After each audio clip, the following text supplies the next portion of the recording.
Шолпан Бану екеуі Розыбакиевтегі көтерме базардан артынып-тартынып шығып келе жатты. Жылаңқы күз. Қабағын ашпай, 2 күн ұдайы жауған жауыннан аяқ асты шылқыған су. Екеуінің алдында кетіп бара жатқан бір қолында тамақ салынған дорбасы, екінші қол таяғы бір қарт еркек сүрініп кетті. Қолындағы дорбасы бір жаққа ұшып түсіп, ішіндегі ақтарылып жатты. Жіңішке ағаш таяқ екінші жаққа ұшты. Ет бетінен түскен қария тыпыр-тыпыр етіп алақанымен жерге түскен көзілдірігін іздей бастады. Оны көрген 2 әйел жүгіре басып келіп қолтығынан сүйеп тұрғызып алды. Бану қалтаны жинап таяқта келді. Шолпан үлкен кісінің үсті басының лайын сүртіп қағып: «Ағатай, бір жеріңіз ауырып қалды ма?» деп жатыр.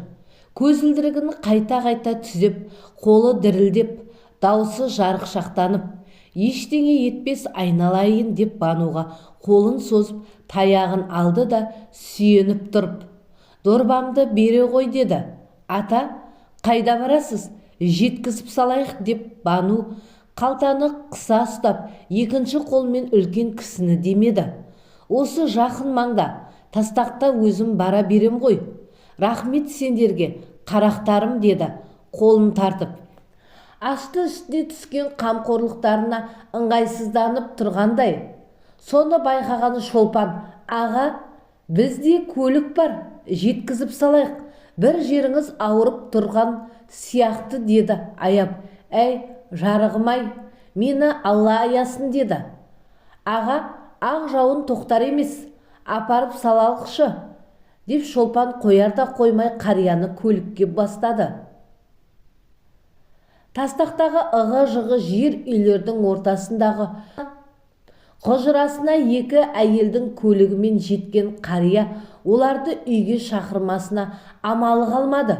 «Жүріңдер, қарақтарым, ағаларыңның шаңырағын көре кетіңдер» деді елдің салтымен. 2 әйел аулаға кіргеннен бей-берекет жатқан шелек, күрек, су шашыратқы, фляг, тағы басқа толып жатқан шаруашылық заттардың арасынан жол тауып есікке жетті.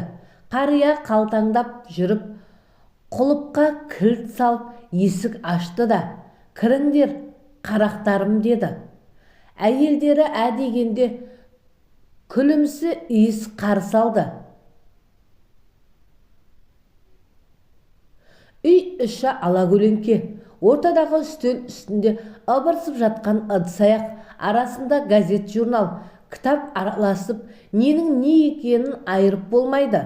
Төрге жайғасқан ескі диванның кірінен оған отырмақ түгілі жанына жуығын келмейді. «Жоғары шығыңдар» деп қоймаған соң екеуі аяқ киімдерін кіреберіске тастап төрлетті. Төбесі аласа үйдің ішінде өздері де мына ыбырсыған дүниемен араласып кеткендей болды. Ағаларының тіршілігі осындай.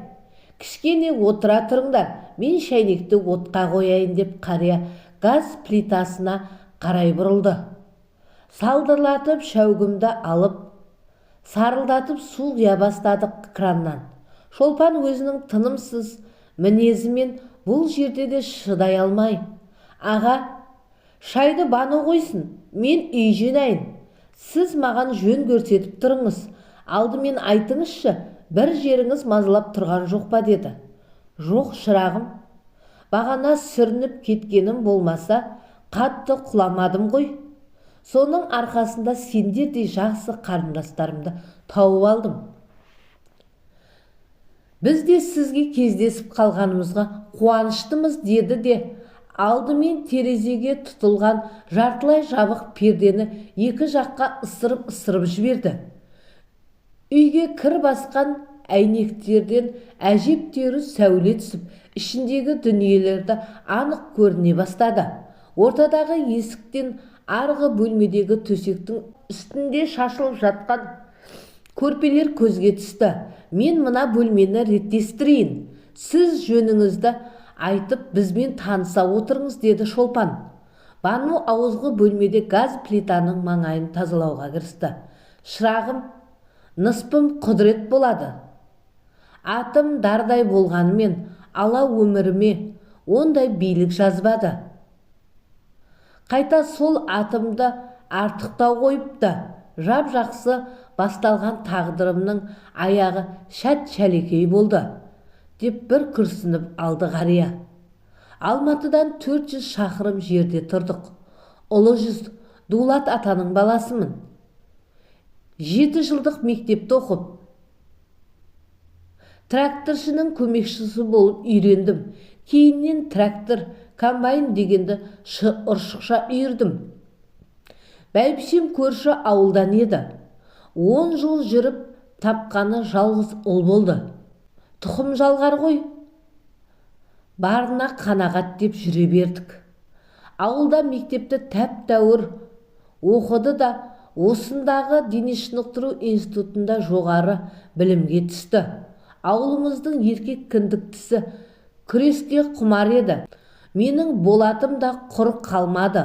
Оқуым бітірсін, аман есен болса бас қосар біреумен шаңырақтың түтінін жалғастырар деп үміттендік.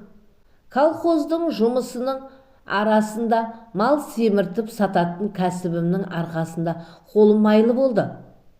Содан да жиған тергенімнің басын құрап болатыма осы үйді алып бергем. Қу жалғыздан нені аяймын?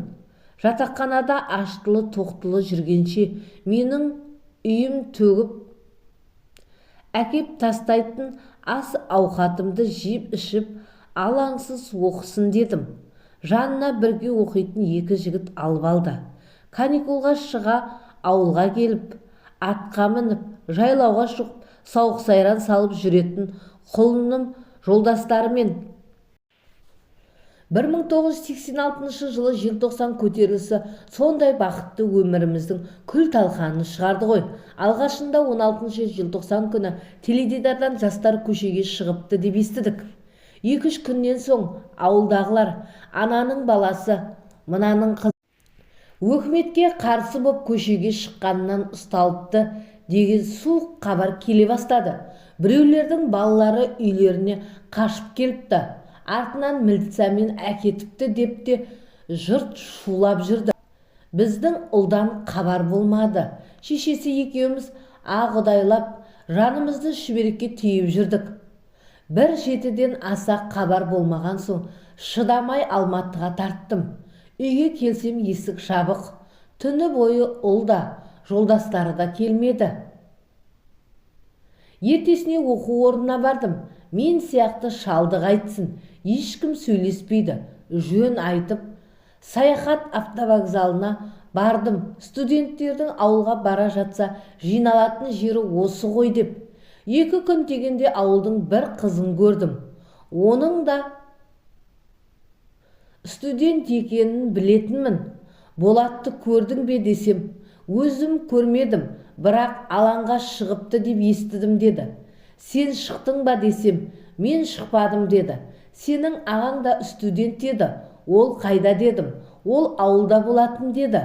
Ол шықты ма десем, жоқ, шықпады, ауылда биыл қыстайды деді.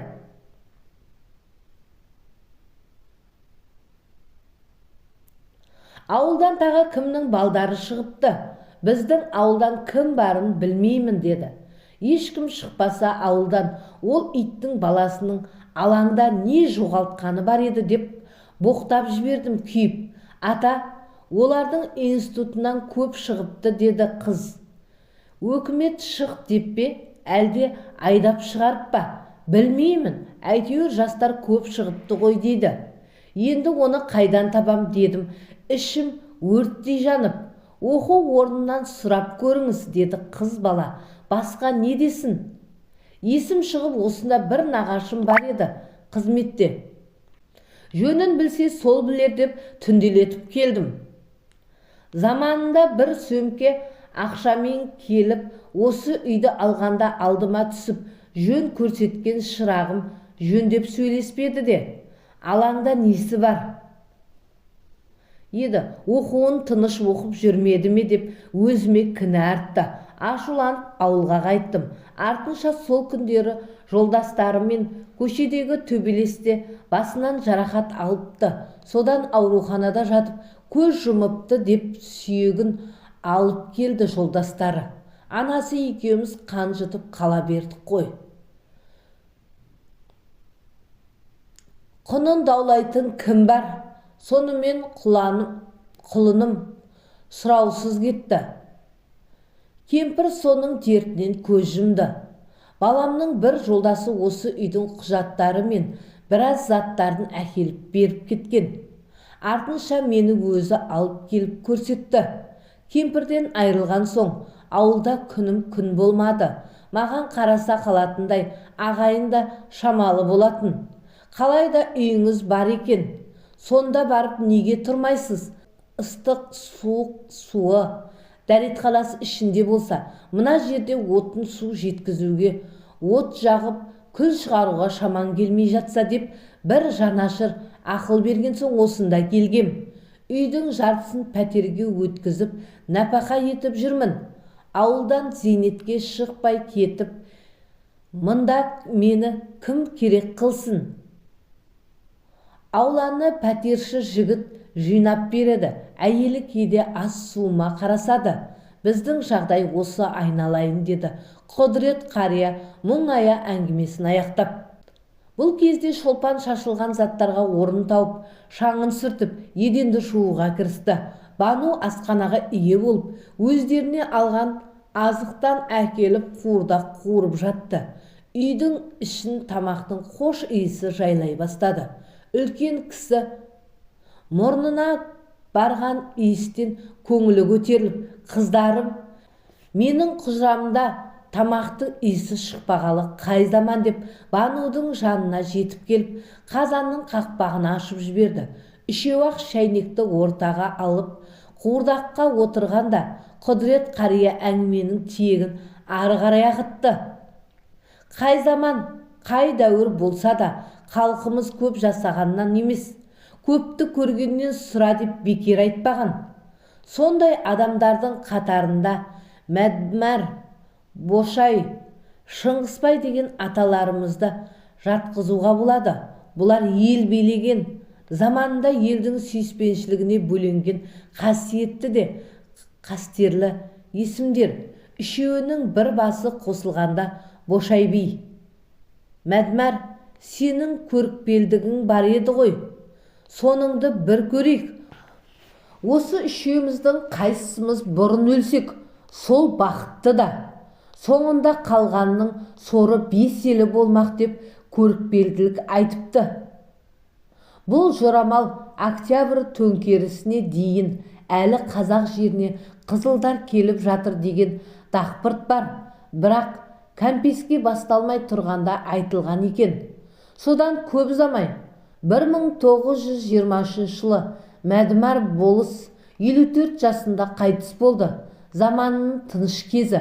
38 жыл болыс болған Мәдмарға 2-3 болыстың елі жиналып, арулап, атқарып, атынан дүрілдетіп, асын жасайды.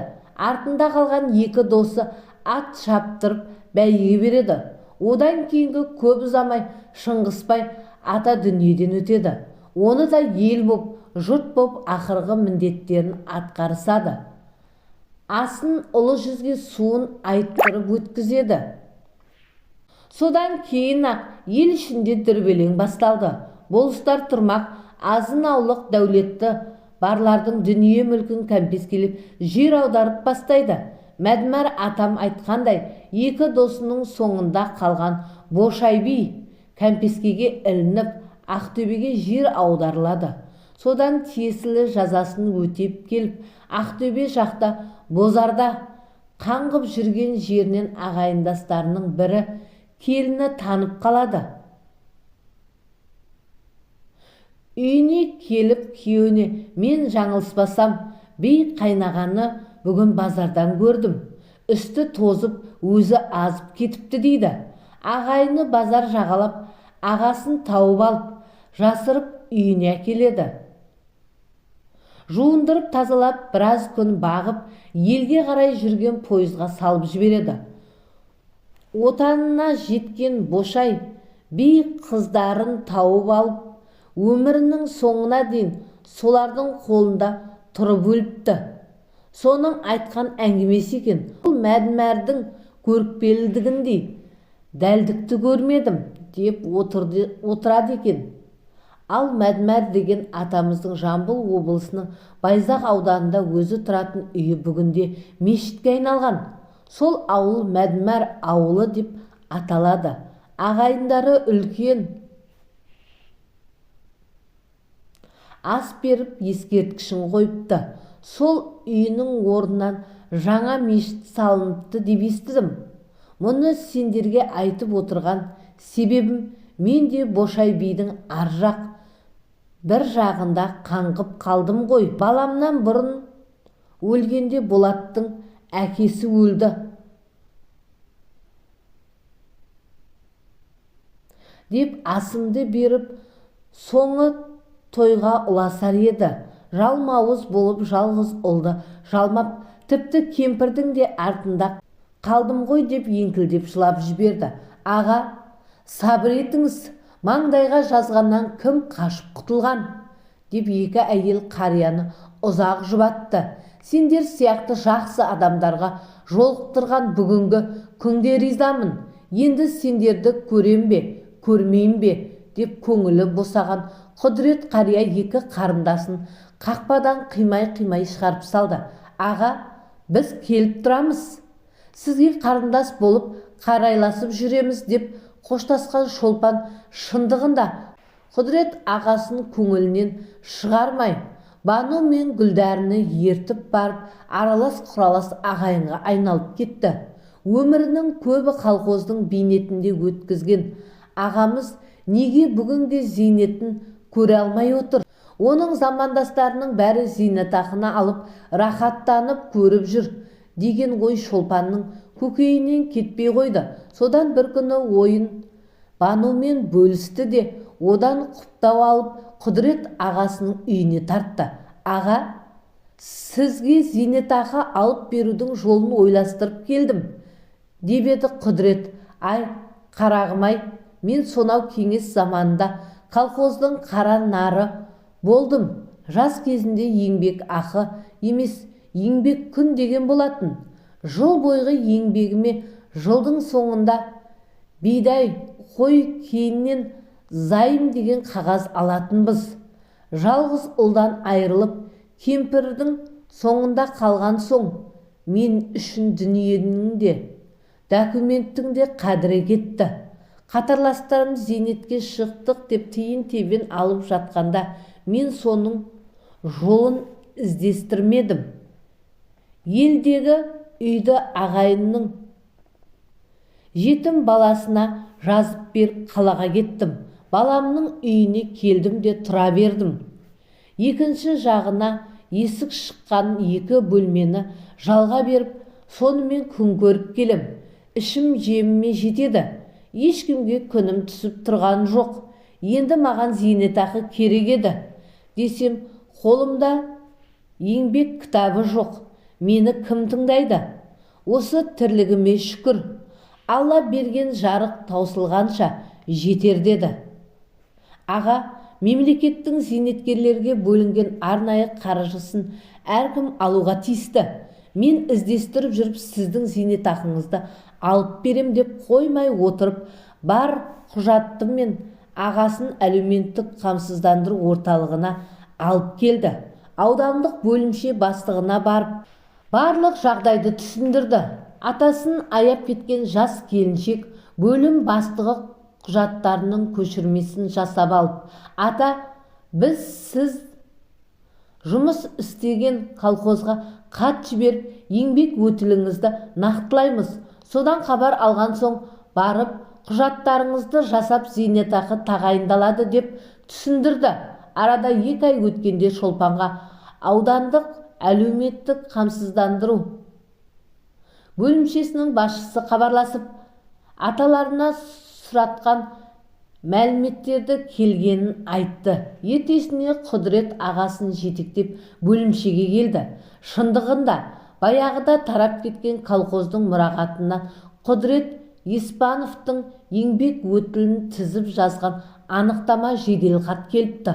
ойпырмай, тасқа басылған жоғалмайды деген шын екен-ау, деп қария таң қалып басын шайқай берді. 2 айдан кейін сізге тиесілі мемлекеттік зейнетақы тағайындалды, деп Құдірет пен Шолпанды бөлімше қызметкерлері шығарып салды.